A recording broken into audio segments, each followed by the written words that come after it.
हम सब पूज्य गुरुदेव की ओर चलेंगे। आप सबको बताते हुए हर्ष होता है, भगवान श्री कृष्ण की बाल लीला पर अनेक महापुरुषों ने अनेक भावों को लिखा है। वह चाहे पूज्य श्री सूरदास जी महाराज हों, जिन्होंने अपनी अनुभूतियों के साथ भगवान श्री कृष्ण की बाल लीला को, उनके यश को गाया है। ऐसे अनेक कवियों ने गाया, लेकिन भगवान श्री राम की बाल लीला के लिए कहीं पर भी विशेष नहीं गाया गया। यदि भगवान श्री राम की बाल लीला को जन जन तक किसी ने प्रिय बनाया है, आज दुनिया में जितनी भी राम कथा होती होगी, पूज्य गुरुदेव के गीतों के बिना, पूज्य गुरुदेव के पदों के बिना वह कथा पूर्ण नहीं हो सकती है। तो ऐसे भगवान श्री राघवेंद्र सरकार की बाल लीला का अनुभव करने वाले पूज्यपाद सदगुरुदेव भगवान के साथ हम सब दिव्य मनोहारी राघवेंद्र सरकार की उदार लीलाओं की ओर चलेंगे। उसके पूर्व आचार्य चरणों के मंगलमय वृंदावली और एक आप सबको सूचना देनी है। पूज्य गुरुदेव की वर्ष भर की कथा चलती रहती है।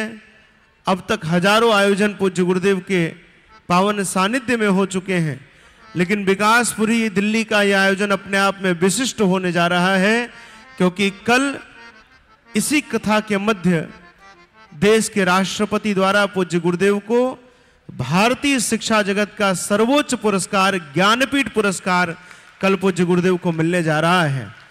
आपको जानकर हर्ष होगा कि अब तक यह पुरस्कार अनेक भाषाओं में दिया गया, लेकिन पहली बार किसी दक्षिणपंथी विचारधारा में और विशेष करके संस्कृत विषय में, और उसमें भी एक सन्यासी को, एक संत को यह पुरस्कार प्राप्त होने जा रहा है। तो यह कथा अपने आप में दिल्ली के साथ एक और गौरव जुड़ चुका है। पूज्य गुरुदेव जिनको पहली बार पद्म विभूषण पुरस्कार यदि किसी संत को पहली बार मिला भारत में, तो वह पूज्य गुरुदेव हैं।